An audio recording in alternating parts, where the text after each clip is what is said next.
Hi friends, my name is Dr. Akshay Bhargav and I am an emergency physician. Today we are going to talk about a very important topic pertinent to emergency medicine, which is shock. We will, in this single one page and in the next few minutes, we will talk about first the definition, then talk about how to identify someone with shock, then approach to a patient with shock, then we will learn how to categorize it based on the pathophysiology, and lastly we will talk about the management of each type of shock. So first of all, shock is basic. What is shock? Shock is any condition where the blood flow to the critical organs of the body is compromised. So it is a reduced flow state which results in inadequate tissue perfusion. And as I said, a case where circulation is compromised and organs and leads to organ dysfunction. Now, how? Now, once we've defined this bit, our key point now is to understand that to coming to identification.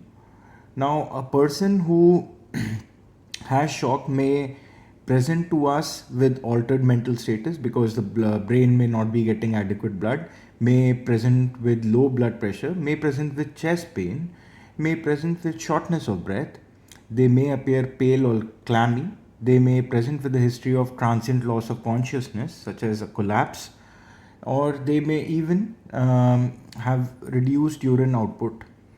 Now these are the various ways somebody with shock could present as, but the key is to have a standardized approach when dealing with this patient. Now, as soon as you've identified that a person who may be a bit drowsy, looking pale, clammy, or with any of these presentations is there, it is important to move them to immediately to a resuscitation bed or a bed where you could connect them to a monitor and get IV access and start with your primary survey of airway, breathing, circulation, disability, and exposure.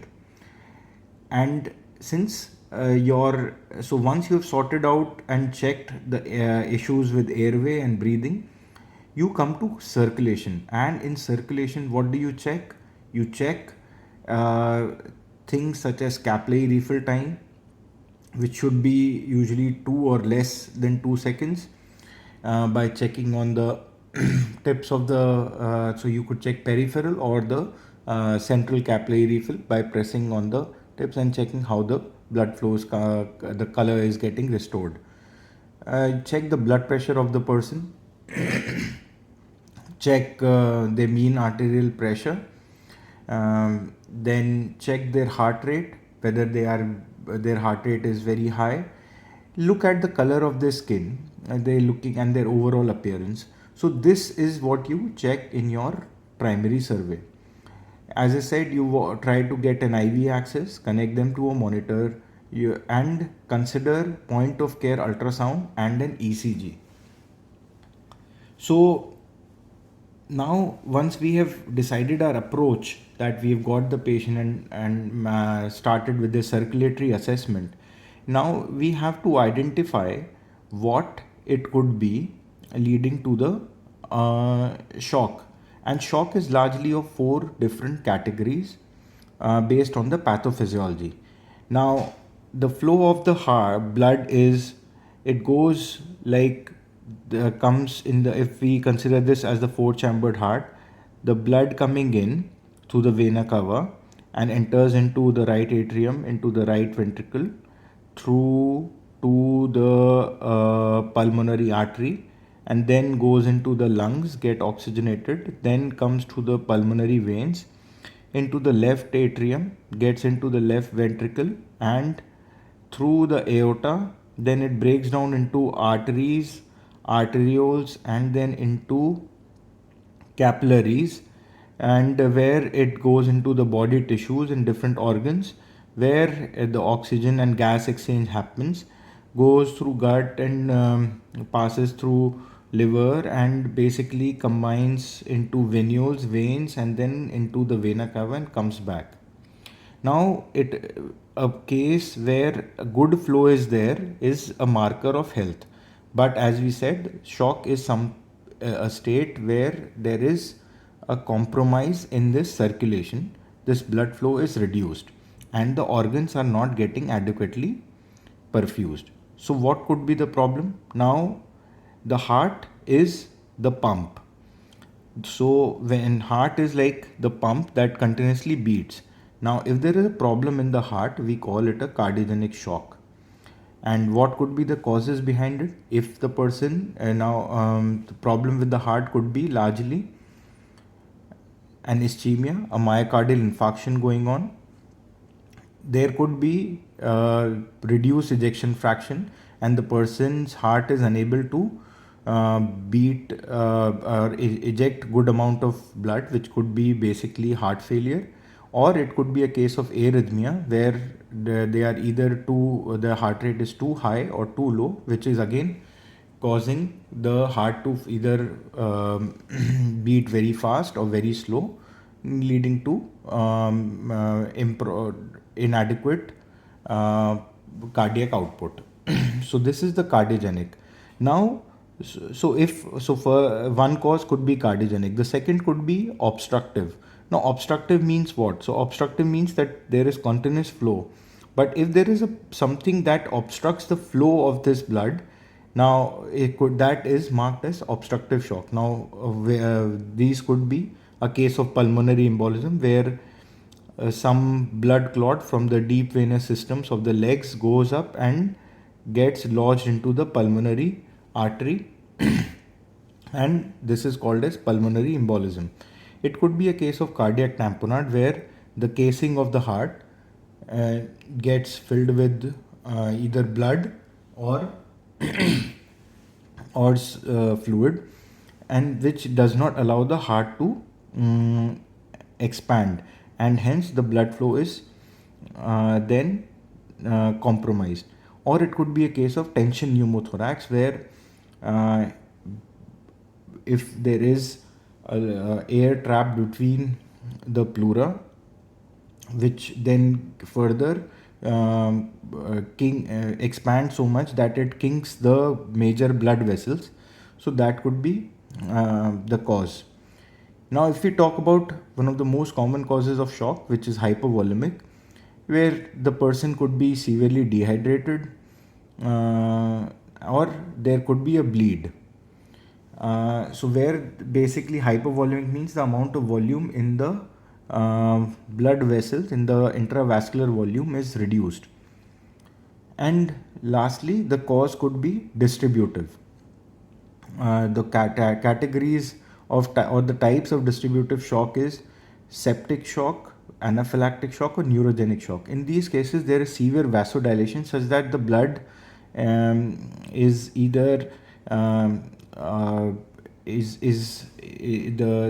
it is pooled, or maybe it is getting leaked through capillary damage because of toxic activity, such as in case of septic or anaphylactic shocks. So the septic, anaphylactic, or neurogenic shock it could be, where the vasomotor tone is lost in neurogenic shock. Now, considering that, so these are the four categories of shock: cardiogenic, obstructive, hypovolemic, distributive. The treatment accordingly will be addressed. So we need to identify what is happening here, what is causing the shock state here. So now if a person has ischemia, what would the treatment be? You need to take them to a cath lab, identify it on an ECG, that if they are having STA, segment elevation with chest pain, and then you need to do a percutaneous intervention.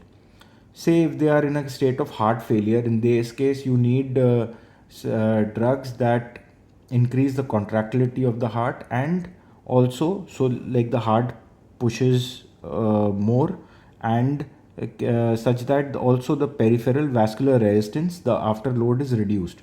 So you could give dobutamine and nitrites. Now, if it is a case of severe tachyarrhythmias, then you need to, which is causing shock, then you need to consider cardioversion, synchronized cardioversion. But if it is severe bradyarrhythmia, you need to consider atropine, pacing, or other drugs as appropriate. Now we talked about obstructive causes. So if there is an obstruction, so again, if it is a person with a history of collapse and maybe risk factors assessed on well score and other similar scores, so you would consider and doing a CTPA gives us a definitive diagnosis. But if the person is in the case of imminent cardiac arrest or circulatory arrest, you will have to consider thrombolysis, which can dislodge or break the clot. Otherwise, you can consider anticoagulants uh, in those cases. Now, if it is a case of tamponade, so the ways could be, if it is something, the tamponade is because of a chest trauma, then in those cases, again, if a person is imminent, in the risk of imminent cardiac arrest, you need to consider thoracotomy, clamshell thoracotomy, where you open the chest and open the heart, open the pericardial sac and drain the fluid and see if there is any damage to the heart.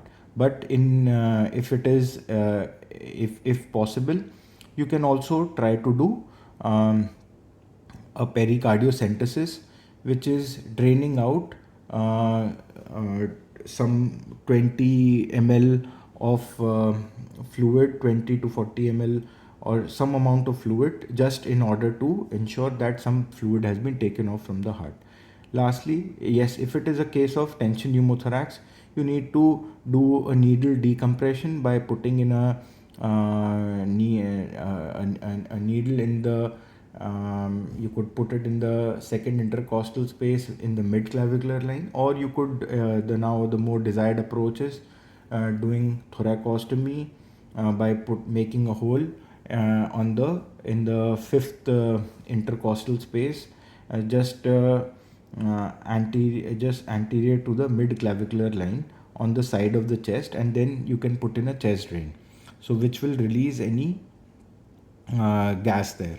So these are all emergency measures that you need to consider in cases of obstructive shock. So as I said, your history, your examination, and point of care ultrasound can tell you a lot about the cause of the shock.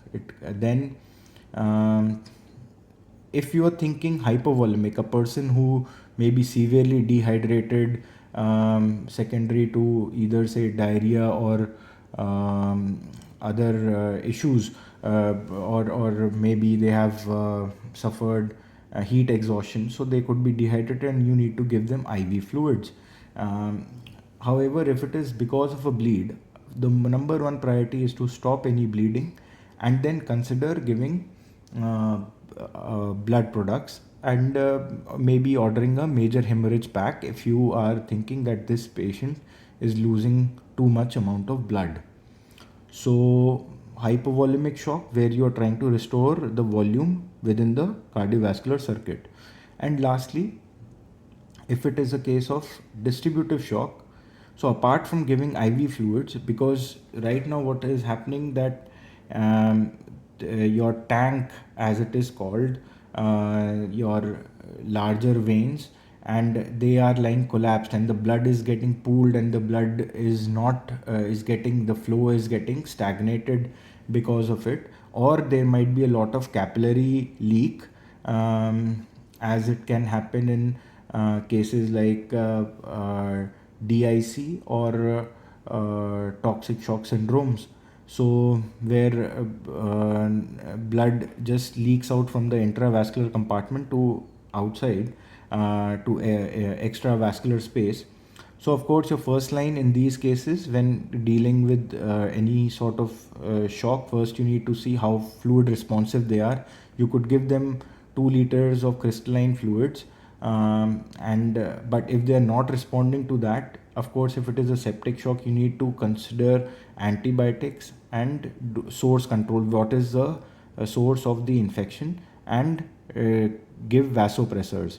If it is a case of anaphylactic shock, sudden shock with compromise in either airway, breathing, or circulation, you need to give them adrenaline 500 micrograms IM stat. And if of course if it is a case of neurogenic shock, which could be if a person has suffered a trauma to their spinal cord where the vasomotor tone is lost. So along with fluids, you may need to give vasopressors.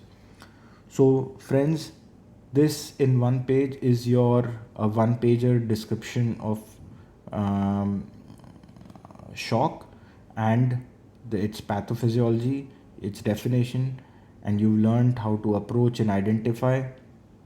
You know what shock is now, and it has to be treated based on what the cause is. So then and lastly, the management has to be dealt with based on the type of shock. Thank you friends, see you in our next video.